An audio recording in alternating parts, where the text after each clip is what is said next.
Shalom, Bapak Ibu yang dikasihi Tuhan, apa kabar? Semoga dalam keadaan sehat dan penuh dengan sukacita. Hari ini kita bertemu dalam Renungan Malam edisi 12 April 2023. Firman Tuhan hari ini tertulis dalam kitab Yosua pasal 3 ayat yang pertama hingga yang ke-6. Dan saya memberi tema berjalan dan percaya kepada Allah. Bapak Ibu yang dikasihi Tuhan, adapun bagian ayat yang saya ambil untuk boleh kita baca bersama, yaitu di ayat 3 dan yang keempat, demikian bunyinya. Dan memberi perintah kepada bangsa itu katanya, segera sesudah kamu melihat tabut perjanjian Tuhan Allahmu yang diangkat para imam, yang memang suku Lewi, maka kamu harus juga berangkat dari tempatmu dan mengikutinya. Hanya antara kamu dan tabut itu harus ada jarak kira-kira 2000 hasta panjangnya. Janganlah mendekatinya. Maksudnya supaya kamu mengetahui jalan yang harus kamu tempuh. Sebab jalan itu belum pernah kamu lalui dahulu. Bapak Ibu yang dikasihi oleh Tuhan Yesus Kristus, kita boleh menyaksikan bagaimana pimpinan Allah yang boleh berlaku untuk bangsa Israel. Di sini bangsa Israel berada dalam keadaan yang berharap agar boleh melewati kota Yeriko. Di pasal sebelumnya terjadi sebuah pertolongan yang luar biasa yang boleh dialami dua pengintai yang diutus oleh Yosua untuk mengetahui kota Yeriko tempat mereka akan melewati. Dan ternyata di dalam pengintaian itu orang-orang yang dari Yeriko itu mengetahui dan mendengar siapa Allah Israel, siapa Allah yang disembah oleh mereka, umat pilihan Allah. Di dalam keadaan yang gentar, ketakutan, bangsa ini melalui Rahab mengetahui bahwa mereka memang merasa takut kepada bangsa Israel karena ada Allah yang hebat, yang selalu memimpin, yang selalu menolong, yang boleh memberikan kemenangan kepada bangsa ini. Bapak Ibu yang dikasihi Tuhan, ketika mereka boleh mendengar kabar ini, tentu itu sebuah sukacita. Tentu itu memotivasi mereka untuk boleh berjalan dengan keyakinan bahwa Allah beserta dengan mereka. Ketika Yosua dipilih menjadi pemimpin bangsa ini menggantikan Musa, maka tentu peralihan kepemimpinan ini membuat bangsa ini ada sebagian yang mungkin ragu atau mungkin takut bagaimana keadaan mereka untuk boleh menjalani kehidupan ke depan menuju tanah perjanjian. Tetapi melalui kepemimpinan Yosua, mereka boleh melihat penyertaan Allah yang senantiasa berlaku bagi setiap orang yang mau taat dan bersandar kepada Allah. Kita mengetahui bahwa memang bangsa Lewi adalah bangsa yang bagian dari bangsa Israel, satu suku yang istimewa yang dipilih oleh Allah untuk melayaninya. Dan di dalam hal ini ada sebuah kerjasama yang sangat baik yang terjadi di tengah-tengah bangsa Israel. Memang yang paling diperlukan di dalam hal ini adalah ketaatan kepada perintah Allah.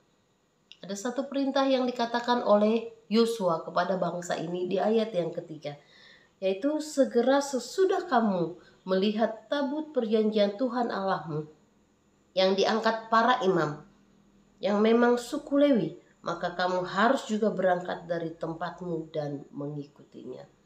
Keberadaan tabut Allah adalah menyatakan keberadaan Allah di tengah-tengah bangsa Israel. Ketika suku Lewi mengangkat tabut Tuhan, maka bangsa itu pun harus segera berjalan, mengikuti dari belakang.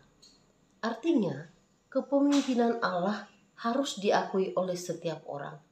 Jangan sampai seorang atau salah satu dari umat itu melanggar perintah Allah, mendahului terlebih dahulu. Sebab memang mengapa Allah mengatakan agar ada jarak di antara mereka, di antara Tabut dan bangsa itu, adalah supaya mereka boleh mengikuti kemana berbelok, ke kanan atau ke kiri, sehingga mereka boleh melihat bahwa perjalanan mereka tetap dipimpin oleh Tuhan.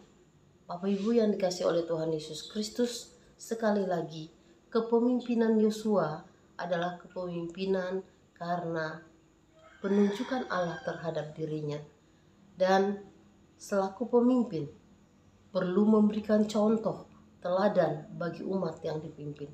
Demikianlah sesungguhnya bahwa bangsa Israel tidak perlu takut bahwa ketika mereka berjalan menyusuri kota-kota yang harus mereka tuju sebelum tiba di tanah perjanjian, ada Allah yang senantiasa akan menolong, mendampingi, menguatkan. Dan dalam hikmat Allah, lewat kepemimpinan Yosua, bangsa ini akan boleh tiba di tanah perjanjian.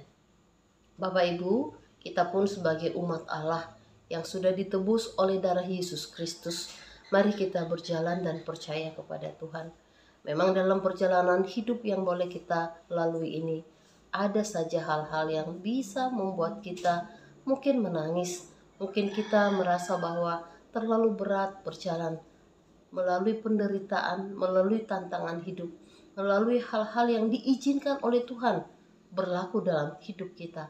Ingatlah, tetaplah berjalan bersama Tuhan dan percayalah kepadanya bahwa Dia memberikan kekuatan di setiap kelemahan kita.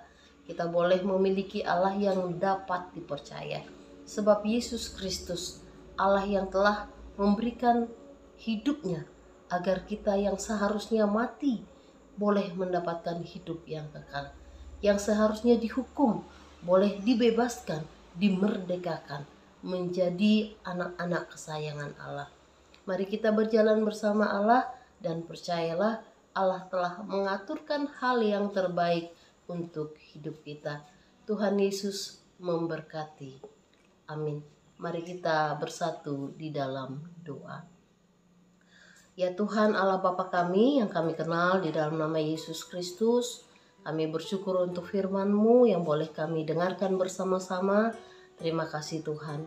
Terima kasih karena melalui kepemimpinan Yosua mengarahkan bangsa Israel menuju tanah perjanjian, diperlukan ketaatan, kesetiaan, keyakinan yang sungguh bahwa Allah adalah Allah yang mengatasi segala Allah, Allah yang memberikan yang terbaik di dalam kehidupan kami. Demikian juga sebagai umat-Mu, kami anak-anak Tuhan yang boleh ditebus oleh darah-Mu yang kudus dalam Yesus Kristus.